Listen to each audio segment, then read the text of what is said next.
So Sherry, that's my wife. Sherry, if you ever want to bump me off for the insurance money, use a pillow or a little bit of poison in the coffee. I brought my own heckler, as you can tell. A little bit of poison in the coffee. You know, there's no need for explosions or chainsaws or anything like that. And the second thing I kind of came up with is I finally realized what I want to be when I grow up. A drifter. Now, hear me out. Like, you think, you know, these movies you've seen and books you read, drifters are always, you know, the cool people. And I'd like to be that, you know. So I figured there's 3 things I need to be a drifter. 1, got to be, like, really good looking. So, check. I'm not supposed to laugh at that. That's not a joke. Some of you are still sore about the underwear bit, I can tell. Well, get over it, all right?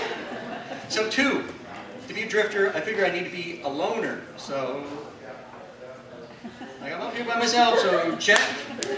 And the 3rd thing, the drifter always has a really cool vehicle, like a motorcycle or a muscle car or, say, a 2010 Ford Ranger, so check. But I'll tell you one thing, a drifter is not going to drive an electric vehicle. Now picture this scene in a movie, you know. Our hero pulls in off the highway in his 68 Mustang or 72 Corvette or 2010 Ford Ranger, or gasses it up and hops back in and tears off down the road. Now, let's picture it with, say, a Nissan Leaf. So, bzzz. That's the sound an electric car makes. It kind of sounds like a bug zapper. So, bzzz. He plugs it in, and then he waits. And waits some more. You know, you can't drift if you're plugged in. It just isn't going to work. By that point, you might as well drive, like ride a bicycle, or a really nice bicycle anyway. And the 3rd thing my mind came up with when I sent it off to do my bidding is, you know, if you're a dog owner and you're talking to your dog and you're saying, oh, who's a good boy, and are you hungry, and you want to go for a walk, and he's looking at you, and you're thinking, oh my God, he's such a smart dog. He's thinking, I don't know what the hell you're saying, and I can't talk. Thank you, everybody. That's my set.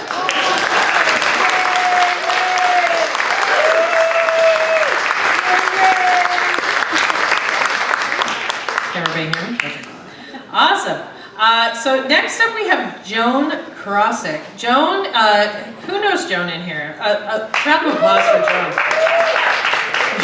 Some hesitated. I do too when someone asks me if I know Joan. She's fabulous. She's a wonderful artist, a colorful soul, a former pimp. She is terrifying to the bone. Let's give it up for Joan. Give her a round of applause.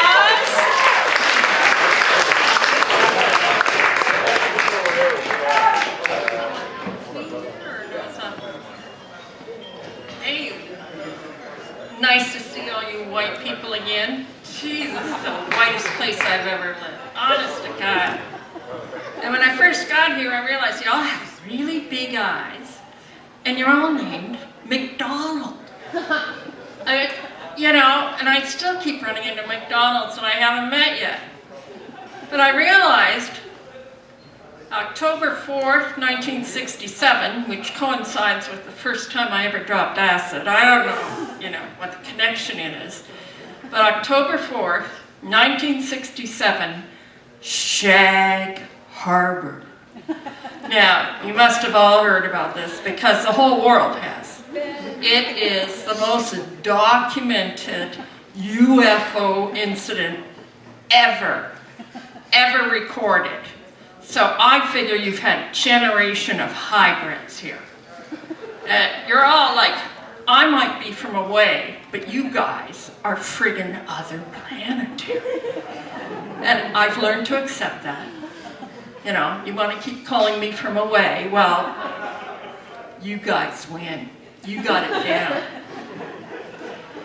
So, in moving here and finding out there's so many McDonald's, even my cousin, he's a McDonald, but he was born a Bukowski, but his mother remarried, and so he became a McDonald against his will, but, you know, he was a kid. And I realized that my name, my first name, Joan, tells you how old I am. there are no Jones under the age of 70. We are a dying breed. And so when people are cold calling me, it's usually for things like funeral arrangements. And it's like, oh, come on. So I want to change my name. And I don't like the fact that people know my ethnicity. They know that I am a white, Caucasian, old gal. So I'm changing it up to Shaniqua McDonald. That'll fuck them up. I won't be able to figure out, like, what to call me. But I really love it here. Although I've had 3 death threats in the first year. You know, when you first move here, people, and you're single, people just make assumptions like you're nuts.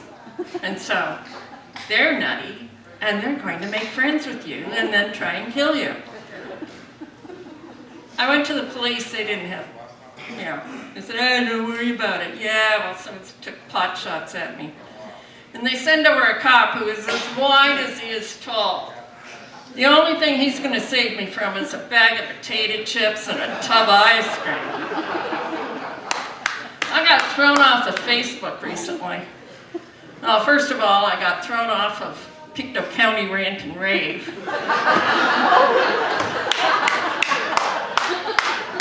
My sister once made the comment to me that she thought I couldn't even get a job as a Walmart greeter. I'm beginning to think she's right. And so recently, I got thrown off because someone made the post that they thought that Trenton was the best place to live. They thought it was fabulous. Well, that threw me into a rant. I bought the Anglican Church. Jesus has left the building. Now it's a church of my opinion. And you can drop by and listen to it anytime. Well, almost anytime. My car's there, I'm there. Me and my dogs. So this is all about cancer, this one. Well, I've lost a lot of friends to cancer. And when I first got cancer back in '95, it was breast cancer. I was kind of expecting it because it ran in the family.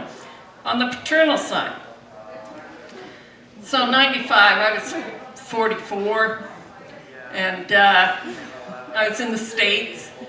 I had the best insurance going. I had to sign up to be Jewish, which didn't bother me none. You know, I don't do religion. Well, I'll be Jewish, sure, if I can get great health insurance. Insurance cost me a fortune. But so I got breast cancer. I went to 5 different oncologists. They all said the same damn thing. So, but in the States, I got the pound of flesh, so it was a lumpectomy, chemo, radiation. And instead of doing, because I was living in Manhattan, I had to cut back from doing 4 jobs down to just 2 jobs. And chemo's no big thrill, it's rough. But Jesus, so moving back to Canada, thank God I did. Because although everything about me is vintage, except my tits. They gave me a free redo job, a redo. So now I have the tits of like a 30-year-old who never had children. I love them. So I was at my doctor's here, Pat Craig was doing oncology, but I said, hey, can I get my tits redone because of the breast cancer? She goes, yeah. So I hear, you know, everything takes a year. 2 months later, I got a call from the plastic surgeon. I get an appointment, I go in, and he goes, well, after 20-odd years, why bother now? So I took off my shirt. He goes, oh, we can help you. And I said, can you make them matching? I said, yeah, we'll make them matching. He goes, but how big do you want to be? Well, big-ish, you know. And they're fabulous. And so right after they were done, they were swollen. I looked like a friggin' anime. They were huge. They were like bombs. But, you know, here I am. Okay, I was like 64, 65 then. And there were so few people I could actually flash. You know? and not get arrested. That was fun. I had a friend. She came down. I had a friend. Okay, passed. She's alive. She came down with breast cancer, but hers was encapsulated. She had 3 little lumps that they took out. Yeah, she carried on. Jesus Christ, you think someone took out both her legs? She went on and on and on. So she got the 3 little lumps taken out, and she was still carrying on and on. And my neighbor across the street, young woman of 20-something, had an extremely aggressive breast cancer that would have killed her had my sister-in-law not caught it. And then she caught it like 2 days before Christmas. And she said, oh, you're coming in tomorrow for a biopsy. And so they got it. She got a mastectomy, she got a redo. She ended up having kids after that. So happy, happy, joy, joy. Not a tear out of her. She was a trooper, she just went for it. But my crazy ass friend, ex-friend, with the 3 encapsulated little tiny scars, no chemo, no radiation, no witch's tit that has to go through a redo, starts bitching at me about things like, oh, you're online too much. What do you mean? Well, you post a lot. Why are you watching? Why are you reading it? And, you know, you watch stupid TV like Price is Right and Let's Make a Deal. I love those shows. People get happy when someone wins a car. It's like, oh, they won a car. How fabulous. I couldn't believe she was so negative about it. So I cut her off of Facebook. I blocked her. she calls me up, she says, you blocked me on Facebook? And I said, yeah. And I said, that's the nicest thing you've said to me in months. And you know what? I got a lot happier after that. Bad. Some people are like, what the hell are you bitching about? Jesus. Like the truck convoy. Whoa, you didn't have to go through martial law or perestroika or the Berlin Wall. What the hell are you bitching about? God damn. I like wearing the mask. It hides my facial hair. Although that gets a little scary when you finally take it off and you realize, you look in the mirror. Because I live alone with 3 little dogs. They don't give a shit. What's on my face? So crazy ass truckers. Oh my God. That really upset me. And then the war is just so horrible. But it really puts things into context. We are so lucky here. And you know, I'm so glad I came back to Canada after living in Manhattan. And people say if you can make it there, you can make it everywhere. No, bullshit. There's so many opportunities in New York, you can't believe it. But here in Pictou County, it's hard to get a job. If you can make it here, you can make it anywhere. And you know what, in New York, yeah, lots of opportunities, but you know, basically you're in servitude to the rich. I love being home in Canada. Okay, I'm not from here. I'm from another crappy town somewhere else. But it's nice to be here. And you know what I found here? Oh, you know, Trenton. Someone saying Trenton's the greatest place to live. Oh, for Christ's sake. It took me months to get rid of the goddamn drug dealers next door who didn't like, you know, their garbage piled up in the summer for over a month. God damn it, they didn't know I had to get rid of my drug dealers in Jersey City. So I was relentless. I was there day and night. You motherfuckers, you stupid dumbasses. I got rid of them. You know what? One thing I realized is that the hardest drug to get here in Pictou County is not meth or crack or cocaine. It's estrogen. You know, because 26 years ago, my cancer was hormone receptor positive, they wouldn't give me goddamn estrogen. And so that my doctor, well, why do you want it? I said, well, I don't want the incontinence. That's kind of really, you know, inconvenient. And, you know, like estrogen gets rid of that, ladies. The NuvaRing is like fabulous. Gets rid of that, it gives you a happy vagina, you know, even without sex. And so I'm at my doctor's office, so I'm explaining all this, and I said, look, read my chart. I'm gonna die of heart disease related to the diabetes. So he sits there, he goes through the chart.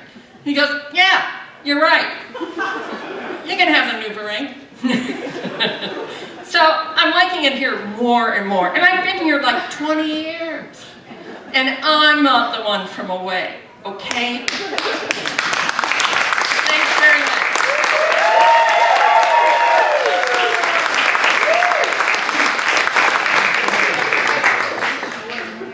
For a microphone that works. Next up, it was awesome, right? Terrifying though? Was I wrong? Fucking terrifying. Don't mess with Joe.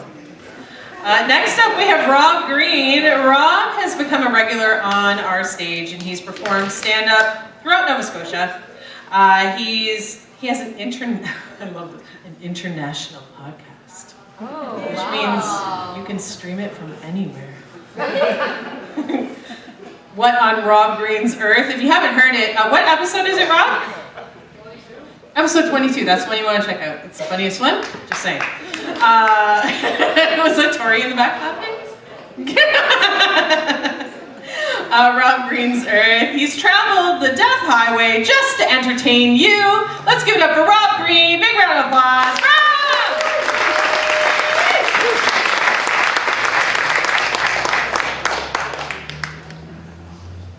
It's hot under these lights.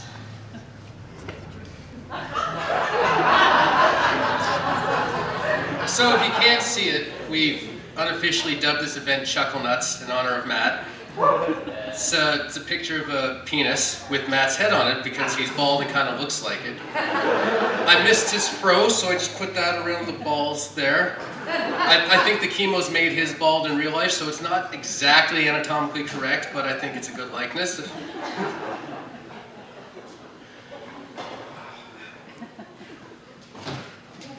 I can't see the lights. Is that you back there, Matt? That's me. Now, normally I like to kind of come out and do these things and hit the ground running, but Matt, it's kind of a special event for me, so I even stayed sober for this one. I know, it's shocking. Do you guys mind if I just talk to you for a sec before I get going? Do you guys mind? I'm more comfortable talking to people like this than at people. Just where Matt's here, I kind of wanted to talk about how I know him. It would have been summer last year. A mutual friend got in touch with me and said he knew a guy that was interested in doing some stand-up stuff, and he thought me being the experienced journeyman that I am, I'm rolling my eyes for you in the back as well, maybe I could be the guy to help. So I was like, yeah, sure, I'll meet with this guy. We decided we were gonna go get some coffee. And I'd never met him before, didn't know him from Adam, but he kind of described himself.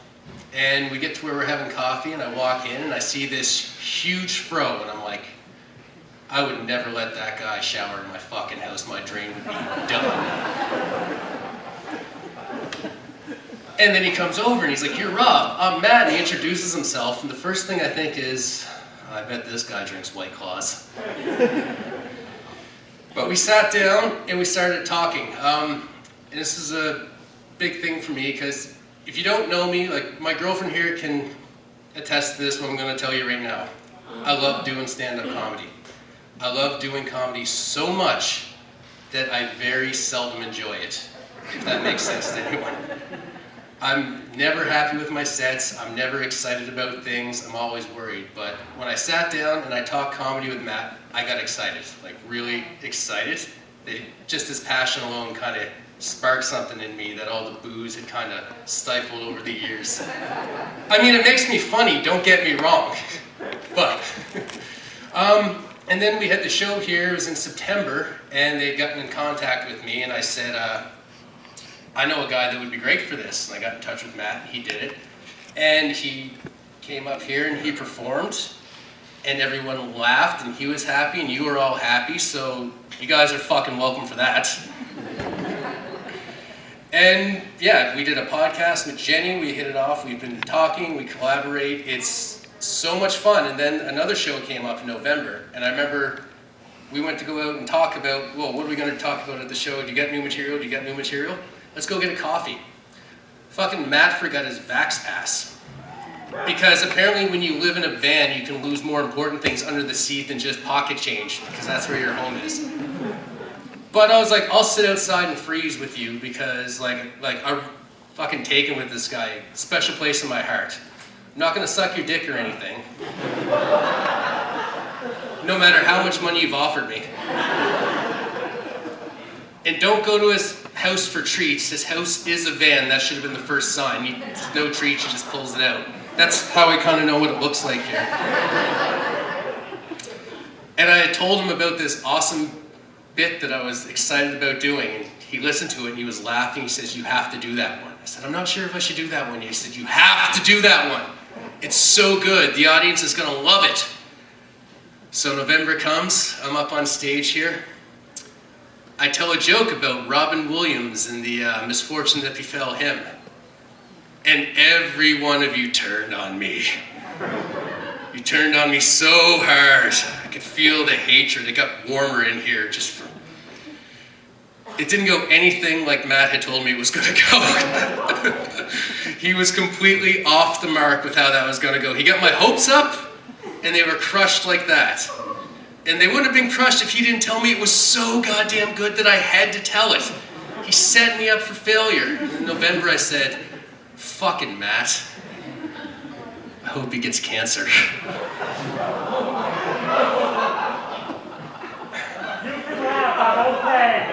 The moral of the story is don't fuck with me.